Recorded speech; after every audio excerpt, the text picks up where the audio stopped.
Hey everyone, this is Austin, and welcome to a review for the entire series, or the first season possibly, of The Rise of the Shield Hero, and I will do a separate video talking about Season 2, the possibilities in that and kind of stuff, and if an announcement comes out, obviously I'll be doing that too, because I am doing this before the final episode for the simple fact I don't want to spoil the ending for some people, because this is going to be coming out like the day after kind of thing. But yeah, overall, a good series, and I'm gonna start off with non-spoilers, and I'm gonna get to towards like the end of it's gonna be a lot of spoilers, and I'm gonna go through a lot of stuff. And I can't stress enough, I'm going to have a special section about some of the bad takes, and I'm gonna go through a couple of them because some of them are they're really bad, to say the least. But anyway, so what is the Rise in the Shield Hero? And to that answer, it's another isekai. I wouldn't say another isekai. In my opinion, it kind of does stuff differently. And a lot of memes were actually made because of that too. And it's quite funny because it does. It's really weird that a lot of people, even though they claimed, oh, it's another generic one, but it has its own thing. And I'm going to talk about kind of a little bit about Nefumi and the characters. And Nefumi is a character, in the light novel, he's more of a kind of a brutal person. Well, I wouldn't say brutal, he just speaks what's on his mind. And some people may take that as being very brutal, and we have a demi-human that he has saved in the series, which is Raftalia. And of course we have a little hatchling, or filial, which is Philo, and quite adorable. And we have a good balance of nothing too sexualized, and I know some people don't like that, and if you don't like, hardcore like Etche, you're going to like this series. It does have, sometimes it's fan service, but it's nothing over the top, to say the least. But nonetheless, continuing on with everything. So, The Rise of the Shield Hero follows this character, Nefumi, and he, in the beginning, is falsely accused of sexually assaulting a princess of the country, and the father is there, and he is the king, obviously, and he, basically says, if it wasn't for you being a hero, you would be executed on spot. And that caused a lot of flack that first episode, but that's kind of a rundown of the beginning of the first episode and everything, well, the first episode in general, and we kind of see this, it's an uphill battle for Nefumi. He's working really hard to clear his name, and that's kind of the uphill battle in a sense, and there's a lot of heartwarming, things that happen in between, and there's a lot of things that kind of remind you that this character isn't overpowered. He's another person, and I like that, because, he's not going to be like a reincarnated as a slime, being able to handle anything. This man literally almost dies every battle because he gets really strong. He's like, yeah, I'm strong, then something else comes out, and it's like, yeah, you're not that strong. Oh, well, okay, please don't kill me. And the thing is, a lot of people, this is part of the bad takes, think he's very overpowered. He's like Kirito, and to those people I say, that's utter rubbish. You don't know anime. You don't understand how a character works, apparently. Because for the fact, Nefumi cannot attack. He cannot attack anyone. And he only has a special ability that can attack someone, but it comes at a great cost. And that's balance. That's not overpowered. His defenses are really good, but he can't attack at the same time. It's just one of those, you can't call him overpowered. There's no reason. I mean, Kirito, we can go with that, but that's a different video. But that's the one thing I want to stress, because I see a lot of people saying that don't watch it yet, and no, he's not like Kirito, don't worry. This man actually goes through a lot of stuff, and he grinds. It's literally, how do I put it? It's kind of like playing an MMO. If you ever played an MMO and you're ranking up a character, you think you're strong enough, and you meet that boss that really handles your stuff, and it's kind of like Dark Souls, I guess.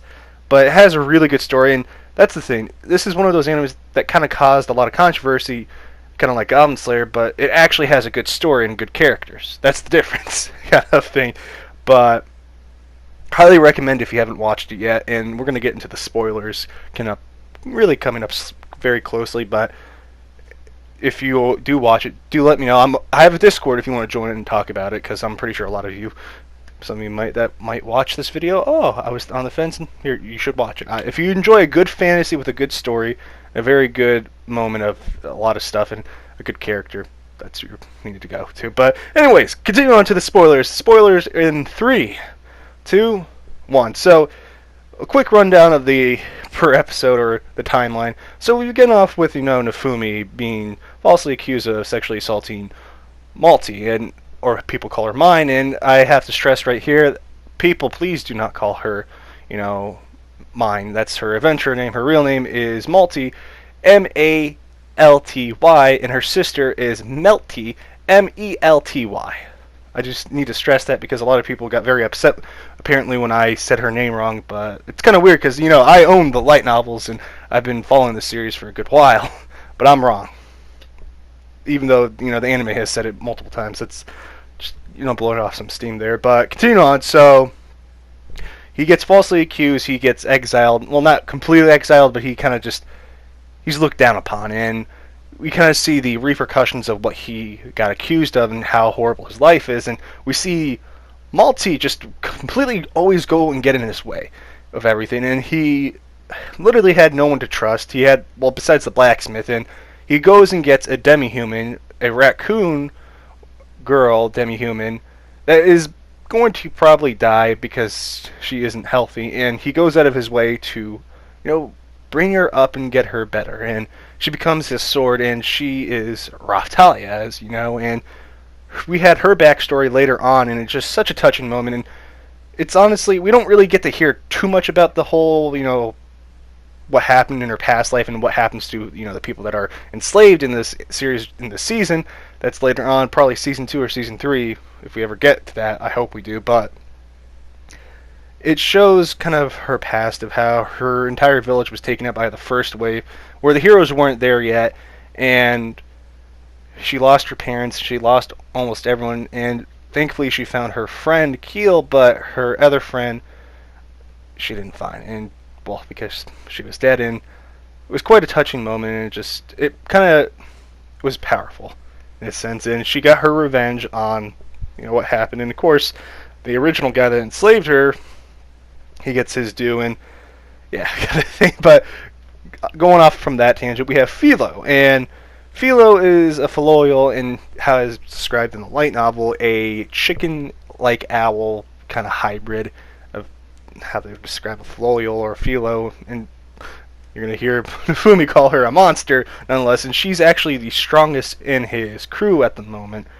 because she just has a lot of, how do I put it, DPS. She's the DPS, main DPS, and I would put Raftalia as kind of like the evasive tank, almost. I wouldn't say she can tank, but she does DPS at the same time. She's a very, I call her tactician, actually. That's probably what I call her, because she's really smart with her combat and really good at it, too. But nonetheless, we kind of have this uphill battle of, Nefumi raising 2 little girls, and Raftalia, I'm going to have to stress this here, going a little bit on her again, is her race is very different from the humans, and you're not going to hear it in this season, but I'm going to give you this piece of information here because I think it's quite crucial. Not all demi-humans have a level cap of 100, which is the humans in the world, if you didn't know.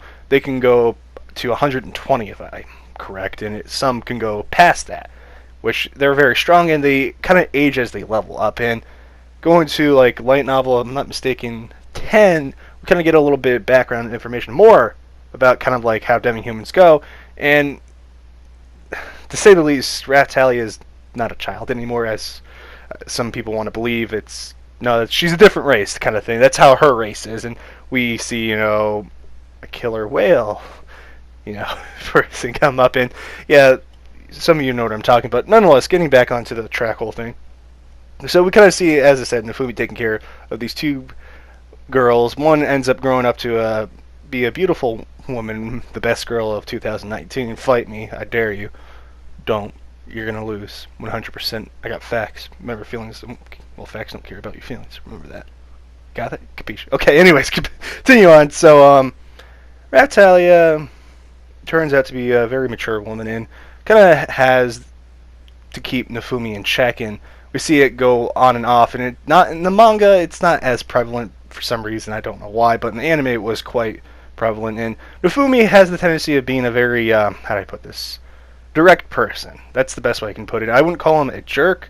He is rude, and of course, if he's ever rude, when Raftalia is there, she knows what he's thinking immediately and tells him off, and we saw that with, the accessory dealer over there, and that was a great episode. But nonetheless, we have the first wave with all the heroes fighting, and we see throughout the series the heroes do not understand that this isn't a game, and we see a contrast with Nefumi kind of having to go through the dirt, do the wet work, doing the dirty work that a lot of people don't realize, well, the heroes don't realize that they have to do.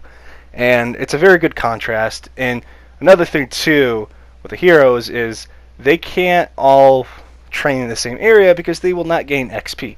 Just going to throw that in there. That was from episode 23. I'm sourcing that from 23, and I'm going to hear that later on, later novels. But nonetheless, going forward, Wave 1 goes, you see the other three heroes kind of just want to kill the big boss and get all the awards, while Nefumi was actually being a hero, saving the villagers that were caught in there and making sure they get out.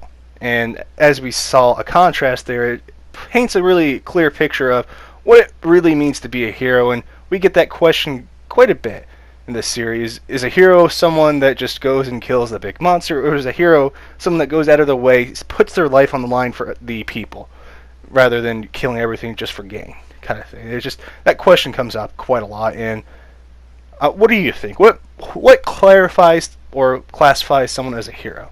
I'm curious. Tell me in the comments down below. But continuing on, so Nefumi, after the first wave, kind of starts to build up some respect from some people, and some of the knights start to realize that he's not that bad of a person as some other people do. And we have this constant battle with Malty and the three-hero church, trying to defame the good old shield hero. And we find out later on, I know I'm skipping through a lot, I'll quickly go through the third wave, where we meet Glass, a person from another world that is supposed to be there, and she's a vassal weapon user of the another world. She's the fan user, and going to, the arc, I know this is a spoiler too, but he is a vassal weapon user of the other world, and they come over there trying to destroy or defeat the other heroes. That's their main purpose, or to kill them.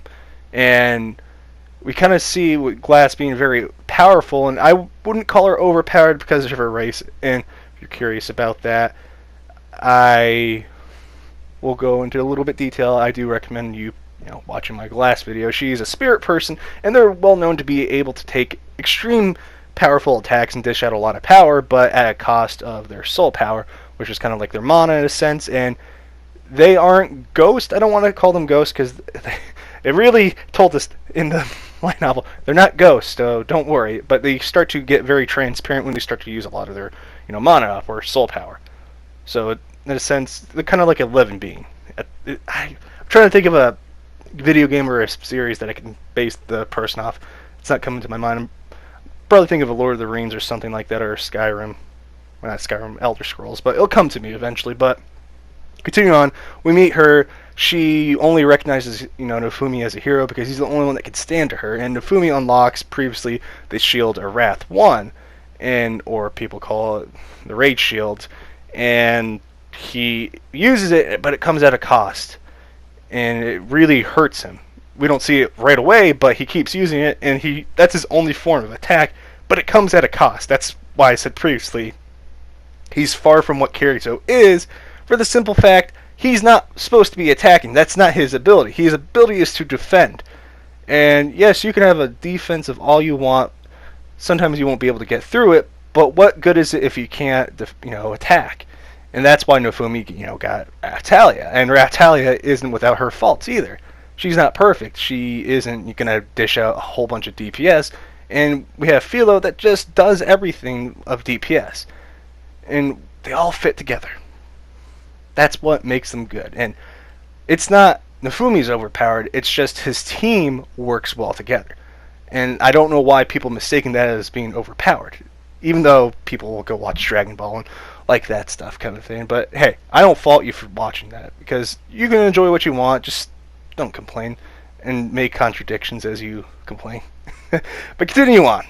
Skipping all the way to, all the horrible stuff that happens with Three Hero Church. We see the Three Hero Church wants to get rid of, the Shield Hero, because Three Hero Church, the sword, spear, and bow heroes. And we see the Pope originally kind of plotting behind, the Queen's back. And the Queen, we saw a glimpse earlier on, but we don't really see her until towards the end of the season.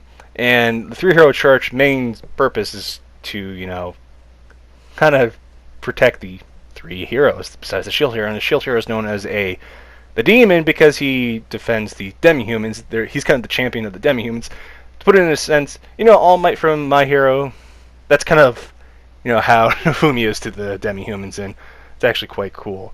But we get to the, Pope versus the other three heroes, and the Pope is actually willing to kill the other three heroes because they are not good. They are horrible, and they're causing the faith to waver, and we kind of get this question of, is anyone, whatever anyone thinks is just, does that make that person better than the other? And of course, sometimes you can believe in something that is not great, and it can cause a lot of damage to other people and other things. And that's the question, I hope some of you got out of that, questioning what you truly believe in. You should put aside, what they believe in, and put your kind of morals before that. That's what I hope some of you got out of it, but some people won't. It does come up the question, too, of, can you become God? Can you dictate the right and the just? And I know that's kind of almost the same thing I said earlier, but it's another question that we got from that, too. And Nefumi uses his Shield of Wrath, too. And he uses a new skill called Blood Sacrifice. And Blood Sacrifice takes the stats of the user down by 2/3. And he can die if he uses it too much, obviously. It's a possibility, it's implied, but he doesn't. I have to say that because some people get very nitpicky for some reason and they don't pick up certain things. I'm not trying to spoil everything, just letting you know. I'm doing a good medium. That's what I like to keep it at. I know what it does, but I just want to blow some steam off that one too. But continue on. He uses Blood Sacrifice, and obviously it's within the name. He uses his blood, and he uses an ultimate attack that has the jaws of a dragon come from the ground, and it eats the Pope alive from his blood. And it was well animated, in my opinion, and one of my favorite episodes. Then we have, obviously, the next episode that everyone loved was the Justice of Nefumi, where the Queen comes out of her way, and she was previously in when the three-hero church versus Nefumi. She is there to kind of correct everything that has gone wrong for Nefumi. And we get episode 21, which a glorious episode, and how she kind of just shows that Malty has been a horrible person, and she knows that because of her, I'm going to call them Special Forces. I know they have a different name, but I'm going to call them Special Forces. It makes me feel good, okay? Okay? They're called the Shadows. I know. You don't have to tell me. But they have a certain speech pattern, too. So you'll pick that up if you read the light novel or manga. But continue on to the whole arc of that one. So she promises Nefumi to clear his name, and she outright makes her daughter and husband kind of have to confess to what they did. And Malty, which, she's guilty, quite guilty, has to have a slave crest put on her because she, as the Queen says, she will lie for everything that she can.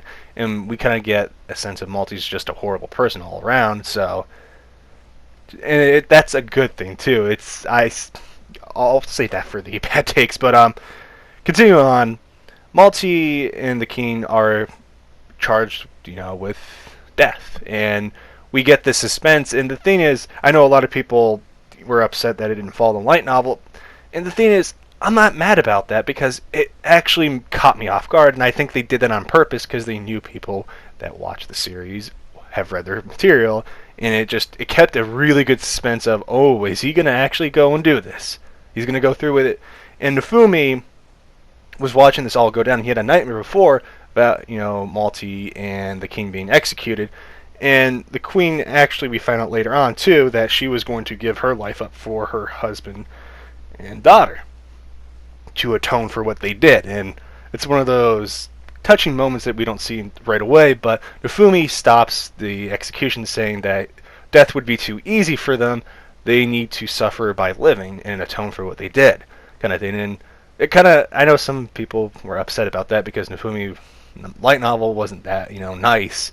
But at the same time, it's a good thing for the simple fact that Nefumi, when him being a jerk, sometimes gets a little old with certain things, and that's the only thing I would complain about. I'm kind of happy that it changed a bit, but nonetheless, it's a good change, and I hope they don't completely utter change him. It shows that he is a good person, yes, he can be very snarky, and that's kind of cool, and that's kind of who he is. But at the same time, I don't want. I hope you know what I'm trying to say, kind of thing. But to explain what I'm saying, I guess, is sometimes some people, we all can't appreciate a good, Deadpool. Not everyone can appreciate Deadpool. That's how I'm going to put it. Because some people can't handle how real people are, to say the least. But continue on. He has, the King's name changed to Trash, and Malty's name turned into Female Dog. And for YouTube reasons, I cannot say the name. I would love to, trust me, I really would, because I have to cut a lot of my swearing out in these videos. But YouTube doesn't like that because I'm not big enough to get away with swearing. So I hope you understand that. I have to stress that because some of you think I just don't want to swear. No, it's YouTube. But continue on. He changes her name to Female Dog and her adventure name to Girl That Sleeps Around a Whole Lot. And if you look those up, you will find on Google what I am trying to say. So I hope you pick that up. That's a way of walking around of it, making a joke out of it too.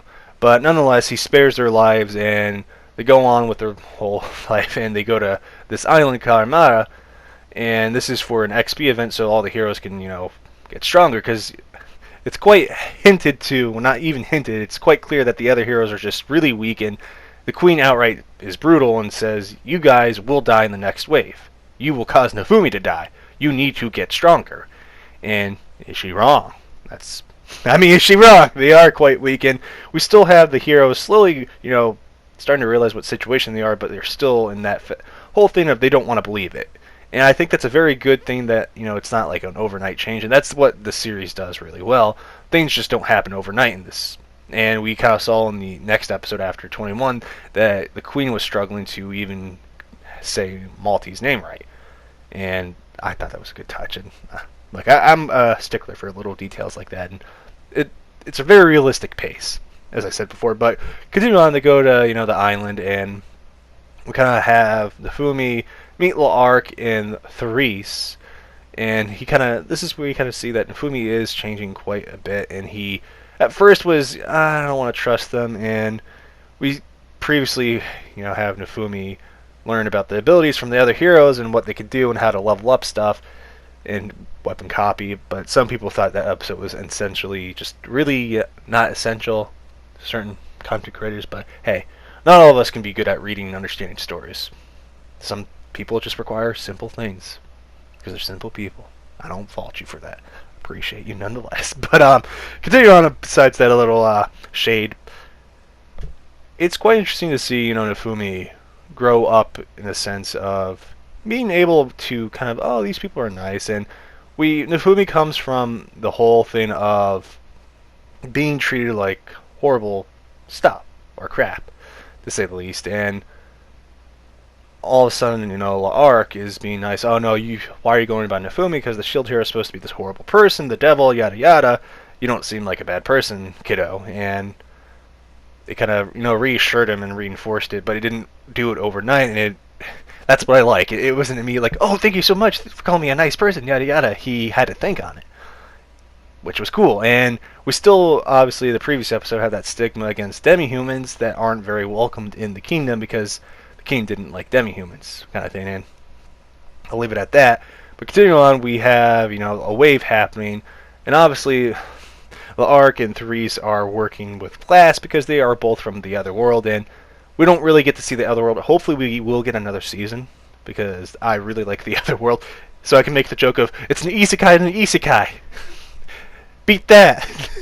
Because it's really a good arc, honestly, but you get to learn a lot more about like Glass and L'Arc and how cool they are, but we're going to be left off with very little, which kind of makes you want to watch more, and that's a good thing, because you can't just give everything right away.